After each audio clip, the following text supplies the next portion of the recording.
Hey y'all, this is Chrissy from Teadoddles, and I'm going to show you how to add length to a top you're sewing in your pattern. But first, I'd like to say welcome new subscribers, welcome back subscribers. I'm happy to have you here with me in my maker shenanigans. I do like to do the sewing things, the yarny things, and the DIY things, so if you like to make things, you might like it here. And you might see a little bit of all of that here. I think I skipped part of it. Alright y'all, I taped my PDF and I traced my pattern off my PDF. I did videos about that previously. I will link my clothes sewing tutorial playlist down below, and you can find them in there.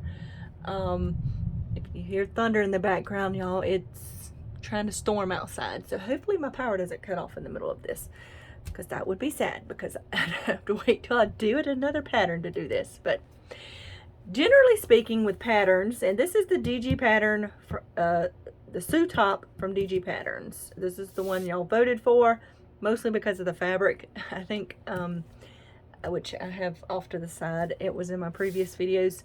Now, I generally have to add 2 inches to any top that I make. I have a longer torso, which just means I have to make that longer. And that's just what I found in just about any top I've ever made. If I don't make it longer, it's going to hit me where I don't want it to hit me. In this top, I'm only adding 1 inch because of where the top is going to hit me. So what I do is usually I hold the pattern up to myself and put where about the shoulder is, and I think about, you know, some of it's going to get subtracted because of the seam and the hem. So, you know, am I going to be okay where it's at? So on this one, that's why I decided not to go to 2 inches. I went with 1 inch. Now this pattern's a little bit unique. You can see where I've added the inch in this piece already. I'm going to show you how to do that over here. Generally speaking, most patterns have a waistline mark, and that's where you make your cut at to elongate a top. This one did not. I picked some spots. I have a dart here, so anywhere under things like that and between the hem down at the bottom is where you can cut it. It doesn't matter as long as you add the same amount to both sides. Generally speaking, it fits together just fine. You don't take it out, you don't add it or take away length at the bottom hem because they're generally curved or have some kind of shape to them, and you don't want to do it there. You do it in the middle of your pattern. Whether you're making it bigger or making it shorter, you can do the same works the same way. Just if you're making it shorter, you would fold it like this, and you can see how the sides don't line up. Well, this side should line up because it's straight side, but over here it doesn't, and you would just grade that out to make it right again, which I'm going to talk about when I take out the piece. This one isn't going to need too much grading because it's such a small piece that I'm adding. This top in particular is interesting because I thought that it had a separate piece that has these pleats right here in the pattern, but what's actually happening is that this piece on the back gets gathered and it comes around to the front. It doesn't go across the tops of your shoulders. It comes around to the front, and that's where the shoulder seam is. It's not really a shoulder seam since it's not across your shoulder, but that's where the seam is. So that makes this one a little bit different. So that's why this piece looks taller, but it's not actually.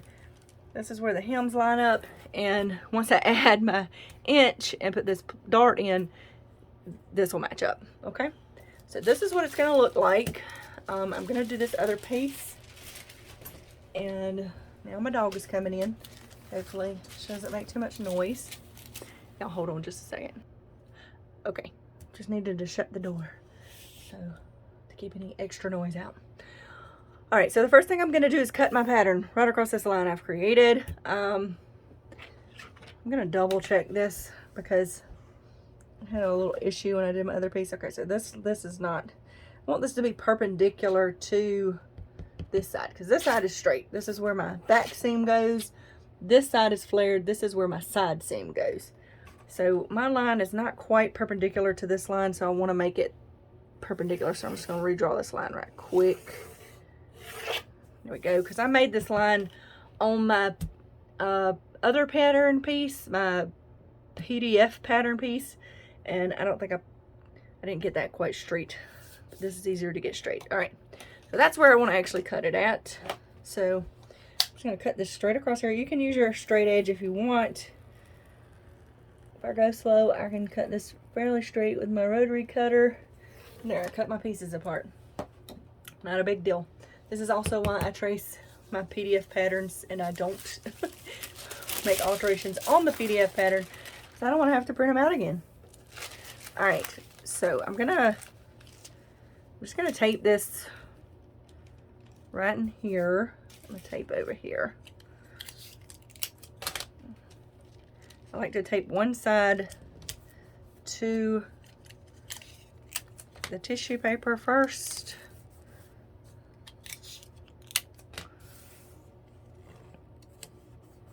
Just like that, so it doesn't move around.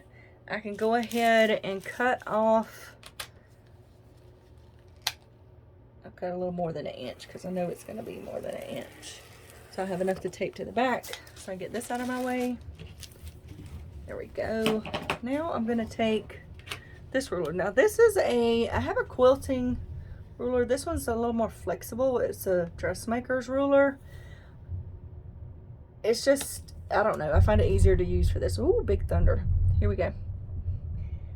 And I can see through it better. So I'm making, measuring, marking 1 inch.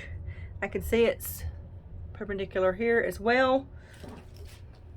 And perpendicular, for those that aren't familiar with the term, it just means that it has makes a right angle. The two lines make a right angle, or a 90-degree angle. All right, now I have my line up there to line up with. This is left over from my other piece I did. Just erase that out of the way so don't get confused. And I'm gonna lay this along this edge because it is straight.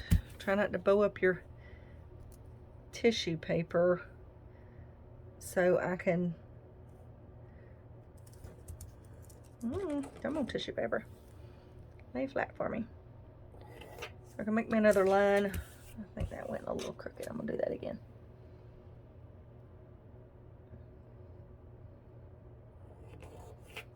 All right, so I'm gonna make another line because I want this to be straight with this. This one right here is not gonna match up anymore because I moved it apart, okay?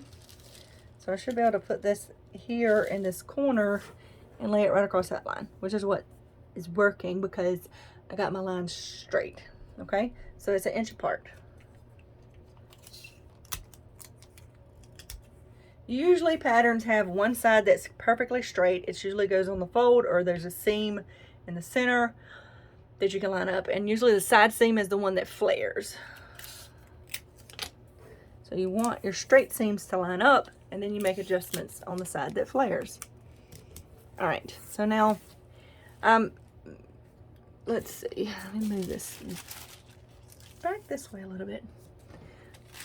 If I lay my ruler across it, you can probably see it better. If I lay it straight across there, you can see how this is misaligned. It doesn't align anymore. Maybe y'all can see that.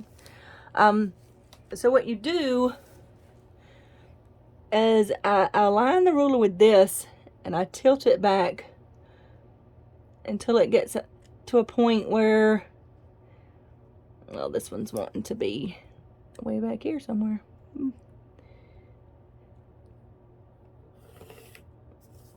All right, so this is what I did. I aligned my ruler with this piece and I tilted it until it hit a point on here that was a smooth transition, you know, as smooth as you can get it. You can sketch it a little bit to do that. On my other one, it didn't change as much, but that's because most of the flare is on this part. The back flares more than the front, and that's a case with some tops. So now this is my new side right here. I flared it. Oh, I am tired and I am not talking right. I merged the sides. That's not the word I'm looking for.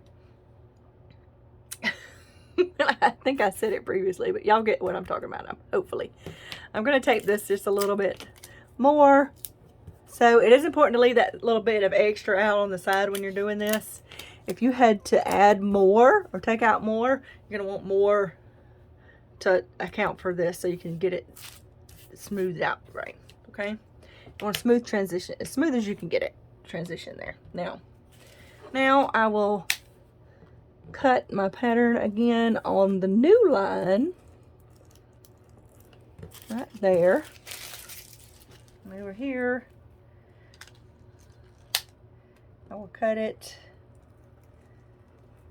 as well. Now I have an inch added into my top, front and back. So I usually flip this over and get rid of any bits I don't really need, like that. And although I think I need a little bit of that, it'll be fine. I know where to cut. And I tape the back as well. I do this to keep it from getting hung up on things, and just a lot of times I do it like this, and I'll go around the edge when I have to add bits like that. It just helps hold everything together. So when I get ready to put it on my fabric, it doesn't get stuck on things and start bending and pulling apart or something, because tissue it's fragile. Well, little less structurally sound than printer paper.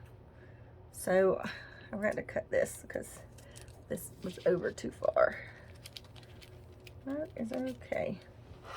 Now I tore my little bit off. It's okay. I know where to cut it.